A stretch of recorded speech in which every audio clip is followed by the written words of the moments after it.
Swamps inspire fear in many minds.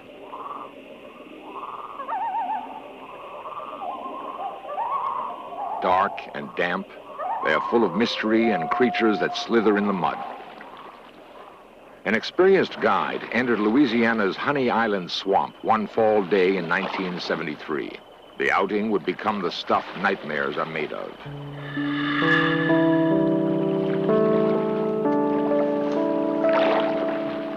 Normally, the trek held few terrors for the guide. Even the lethal alligator was rarely a problem for an experienced outdoorsman. The guide would discover something else lurking in these quiet waters, something that struck his boat.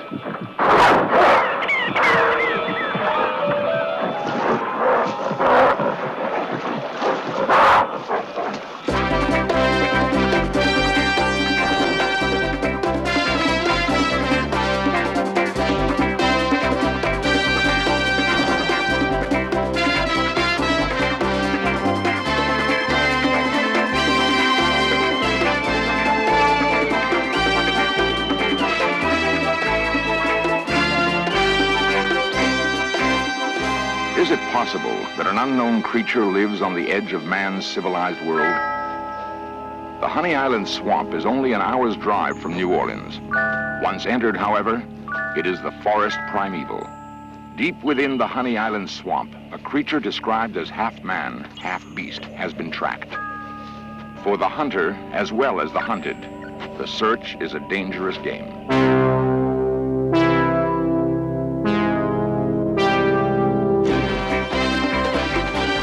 This series presents information based in part on theory and conjecture. The producer's purpose is to suggest some possible explanations, but not necessarily the only ones, to the mysteries we will examine.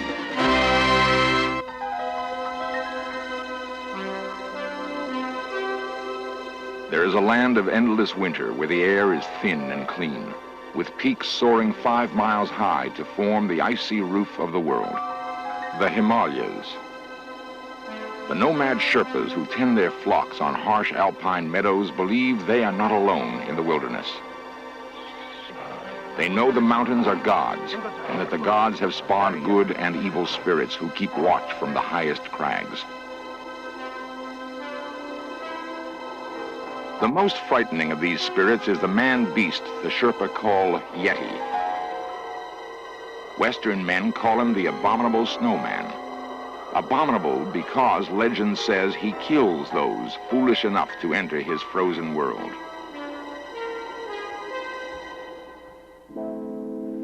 Sir Edmund Hillary had heard of the abominable snowman, but along with Sherpa Tenzing Norgay, he challenged the elements and the unknown to scale Mount Everest in 1953. Hillary would bravely return years later to search for the monster, but would find nothing. Other places in the world have secrets to tell, and there are other men fascinated by mystery. One such place is America's Pacific Northwest. One such man is Peter Byrne.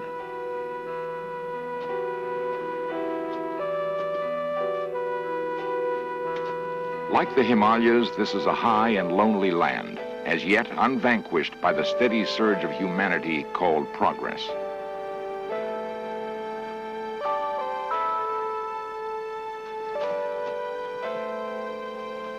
Byrne once hunted game in the foothills of the Himalayas, where he became fascinated with accounts of the Yeti.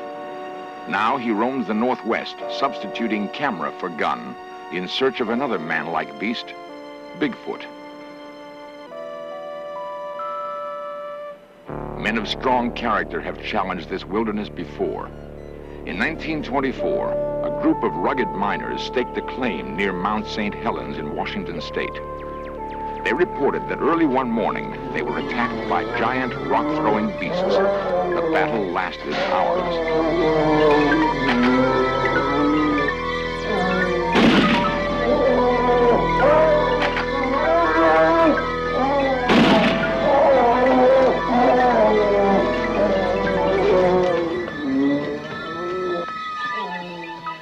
The miners thought they had killed one of the creatures, but no trace was ever found. Bigfoot and the abominable snowman have much in common. Perhaps Bigfoot migrated here across the ancient land bridge that once joined Asia with North America.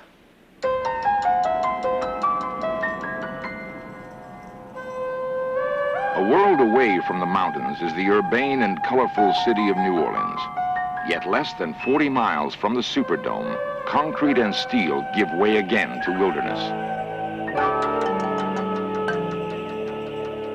Called Honey Island Swamp, 27,000 acres of sluggish streams, still ponds, and dense subtropical forest make up another of the world's great remaining primitive areas. Life on the edge of this vast Mississippi Delta bayou seems prosaic enough, with comfortable old homes punctuating lush farmland. In the little towns and farmhouses, however, stories are exchanged about a creature said to lurk deep within the swamp. Few outsiders ever hear them, perhaps for good reason. Ted Williams farms a small plot of land near Honey Island. He also traps muskrat and mink. One day, it appeared he'd been trapped himself. The first time I ever saw it, was standing plumb still like a stump. Went on a trap line, and I stopped after I realized it wasn't a stump. I knew it wasn't supposed to be there. And it run. When I stopped, it run. And it was a dark gray, about 7 foot high. And it jumped a bayou. That's the first sighting I ever saw. Well, the next time I seen them, was they swimming the river, 2 of them. And one of them was bigger than the other, and one of them was faster than the other, and they swim just like a human. Them long overhand strokes. I tried to get one of them to look at me, and the other one run off, got out of the way, and the other one never would look at me. And I could have shot it, but I wouldn't do it on account it wouldn't look at me. It looked too much like a human to me. Broad shoulders, with arms hang down below his knees. Hands looked almost like a human. Well, I don't like to talk about it because people don't believe what you say, what you've seen. And I don't like to be called a liar. Nobody does. There are those who scoff at Ted Williams and say his story is beyond belief, beyond comprehension. The swamp is undeniably vast, however, and still largely unexplored.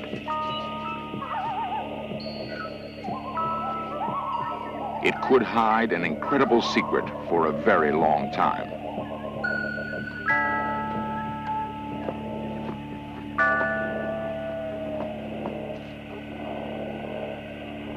Ted Williams is not the only one to confess seeing something frightening in the swamp.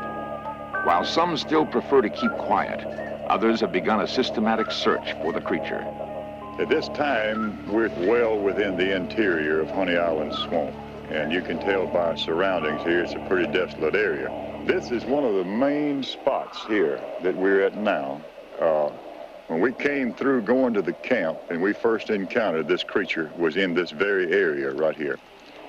Harlan Ford is a retired air traffic controller who has lived near the swamp for 20 years. Going to the camp, pitching through this ravine right here is where we found where it had been leading off of this ridge, coming right through this little ravine bottom on this wet ground.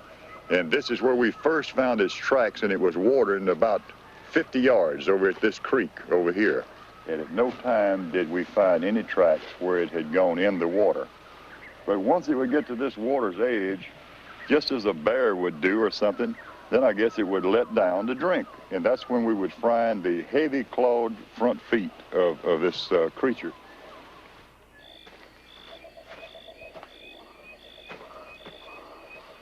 One evening late, just about dusk dark, a friend of mine, we encountered eyes. They were yellow or amberish colored, real wide apart. So this friend of mine, Jim Hartzog, he took a gun, went into this area, and to try to kill whatever it was. And he says that he came face to face with this thing. It looked something like about 7 foot tall, and he fired on it with using a headlight. But he said when he did, the eyes went out. Probably what happened, it turned and ran, and he shot at it one more time, and So, but we went back the next day and checked for sign and blood, but we didn't find any. So we figured Jim missed it that night. The last sign that we've had, or anybody has had, of this creature, and this is within the last 4 months, was on the sandbar where the thing crossed the river, crossed the sandbar and left footprints on it. That was found by a member of the Louisiana Wildlife and Fish Commission. And that's been the very last contact we've had with it in this area. Men are hunting the creature with guns. It seems unlikely the next encounter will be a peaceful one. If finally cornered, what will the creature do?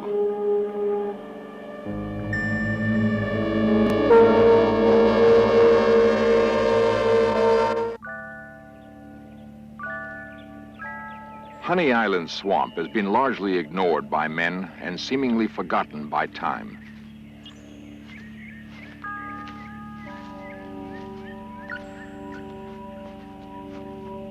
Monster hunter Harlan Ford is among those who believe a prehistoric relative of man may have been isolated here ages ago, developing in its own way, unmolested by the winds of evolutionary change. Ford is pressing his search deeper into the swamp. He's walking where a few men before him have gone. Traditional scientists have largely ignored the reports of monster sightings.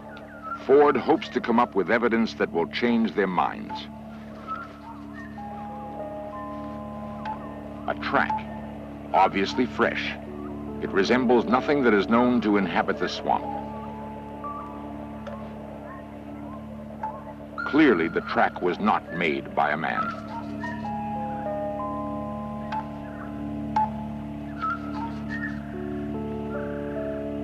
Ford believes he must move deeper still into the swamp.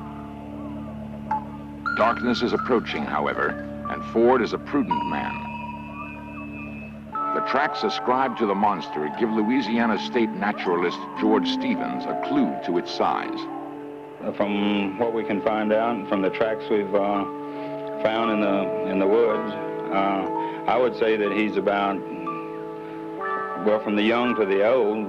It's hard to estimate how large the young are, but if something like this has a 10 or 12-inch track, and if he puts enough weight on that track to bury in the sand or the mud so deep, then you can estimate something about what he might weigh. So I'd say a full-grown male adult probably would weigh better than 400 pounds, stand about 7, maybe 8 feet tall, and be almost completely covered with hair. A frightening picture, but it will take more than plaster casts of three-toed webbed feet to convince the skeptical. Michael Nahey has his own ideas of what the monster might look like. Nahey is a professional makeup artist in New Orleans. He was commissioned to study the available evidence on the creature and devise a model to match eyewitness accounts. The feet were constructed to exactly match one recent set of tracks.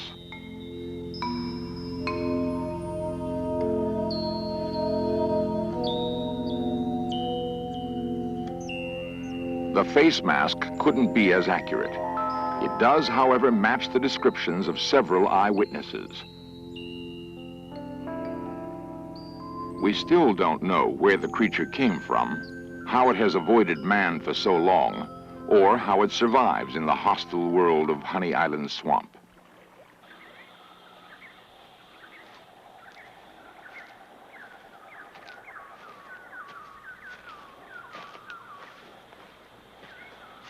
If a man can survive in the bayou without tools or fire, it follows that a man-like creature can.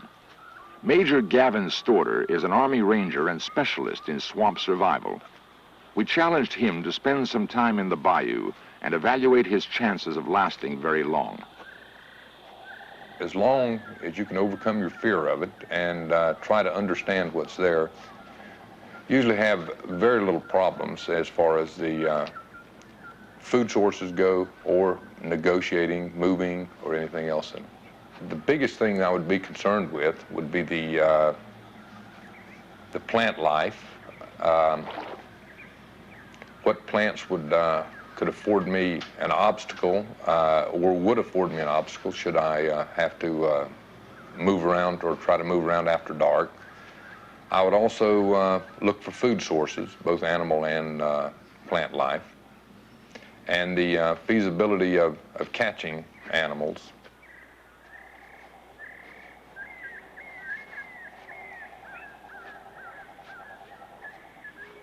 To live and remain healthy, you'd have to spend almost all waking hours, just like an animal, gathering food. Most of the plant life is edible, if you can get it past your mouth. There's palm hearts, which are very good, very tasty.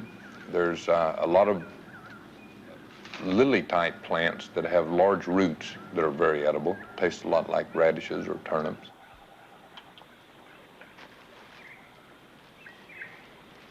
If the swamp monster does exist, it must have had a long time to adapt to its environment. Major Storter's experience suggests that the creature would be omnivorous, including everything from ants to leaves to large animals in its diet.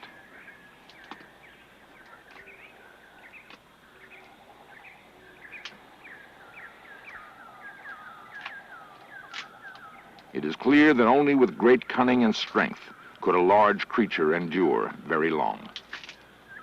As far as the insect life goes, there would be a lot of insects that could be eaten. And animals are in abundance, both turtles, snakes, possums, armadillos that could be captured and eaten.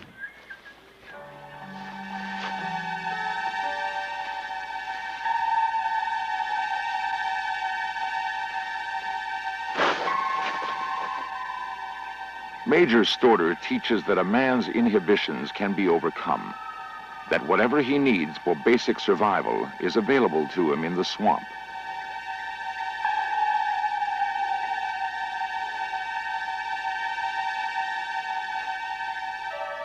The monster would have no problem with squeamishness.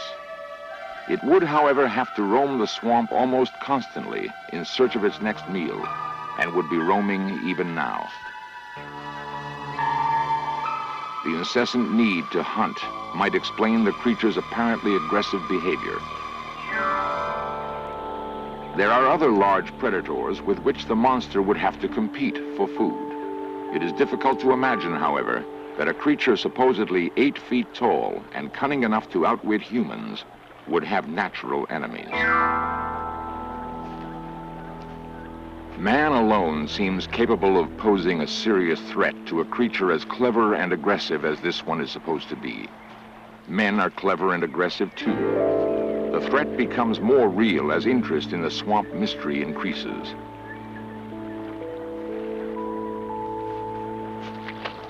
Nature's balance is delicate. So far, however, only a few men have penetrated deep into Honey Island swamp. Man and monster are not in direct competition for food.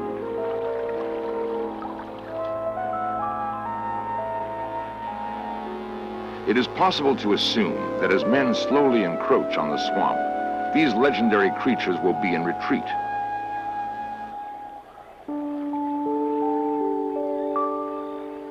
There are those who have reason to believe that someday someone will get hurt. My wife and I were going on a fishing trip about 4 years ago. And about 9 o'clock that night, well, I heard this peculiar noise that screamed out down the river, I'd say a half a mile away. Harry Ford and his wife were about to spend the most terrifying night of their lives. My wife wanted me to build a fire, so I was out gathering up wood, you know, to build a big fire. And it screamed again. This time it was closer. I'd say it was maybe 300 yards from us this time. This really scared her, and it scared me. I tried not to let her know it scared me, you know, but so I went ahead and kept on building fires, and less than 10 minutes later it squalled again, and this time it was right on top of us, you know.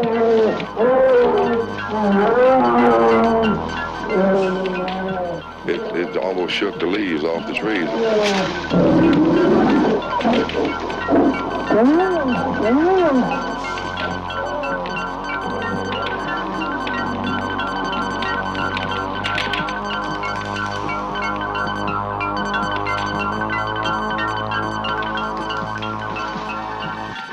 what was it that terrorized the Fords that night in the swamp? No one really knows. If we are on a collision course, man and monster, then it will be tragic for both. It would be a pity if it took such a tragedy to finally solve the mystery of the Honey Island monster.